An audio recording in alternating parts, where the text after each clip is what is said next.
এসে আমার জন্য যেটা হলো, আমি আপনাকে খুব ক্লিয়ারলি বলি যে ঢাকা বিশ্ববিদ্যালয়ের লাইফটা আমার লাইফকে ধ্বংস করছে। আমাকে গ্রো তো করতেই দেয় নাই, হ্যাঁ ধ্বংস করছে এই সময়টা। এটা ঢাকা বিশ্ববিদ্যালয়ের দোষ না, এটা ফ্যাসিবাদের কারণে। আমি আপনার গল্প বর্ষগুলো 3 ঘন্টায় শেষ হবে না যে কিভাবে ধরেন আমারে নিয়ে আমার ঢাকা মেডিকেলের ফ্রেন্ড, বুয়েটের ফ্রেন্ডরা সবাই নিজেদের ব্যাপারেও এত হতাশ হয় না আমার কারণে, তারা যে পরিমাণ ডিসঅ্যাপয়েন্টেড ছিল, কারণ ওরা জানতো যে আমার কি হওয়ার কথা। ধরেন ইন্টার পর্যন্ত আমি ঢাকায় পড়ি নাই, কিন্তু ইন্টারের আগে আমি অন্তত জাতীয় পর্যায়ে বরিশাল থেকে এসে 5 বার ফার্স্ট হয়েছি, বিতর্কে, কবিতায়, বক্তৃতায়। তাহলে আমি ঢাকা বিশ্ববিদ্যালয়ে পড়ার পরে আমি আরো গ্রো করবার কথা না?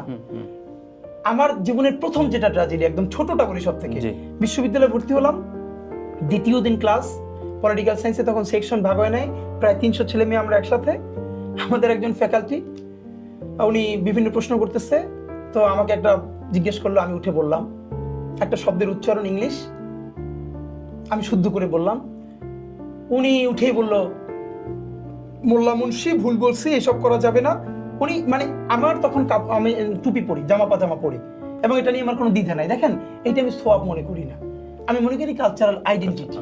এটা মানে এর মানে আপনি প্যান্ট শার্ট পরে আছেন, টি শার্ট পরে আছে, এটা পাপ না। আর ওইটা পড়লে অনেক সোয়াব হবে, ব্যাপারটা এটা না, এটা কালচারাল আইডেন্টিটির ব্যাপার। তো একটু পরে আমার মনটা এত খারাপ হলো, আমার ব্যাগে অক্সফোর্ডের ইংলিশ টু ইংলিশ পকেট ডিকশনারিটা ছিল। আমি দ্রুত পকেট ডিকশনারিটা বের করে শব্দটা আবার বের করলাম এবং দেখলাম আমি যেটা বলেছি এক্স্যাক্টলি ফনেটিক ডেসক্রিপশন ওটাই লেখা।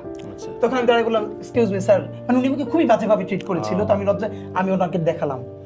এরপরে সে ভয়াবহভাবে শুধু খেপলো না, আমার এই মাদ্রাসা থেকে এটা মাদ্রাসা বানাই ফেলছে, মুন্সি মৌলভী, এটা কোনো বলে আমাকে ক্লাসের মধ্যে বা সামনের বেঞ্চ থেকে তুলে সবার পিছনে পাঠিয়ে দিল। হ্যাঁ, আমি কেন এটা আবার ডিকশনারি খুলে দেখালাম, আমার এত বড় স্পর্ধা।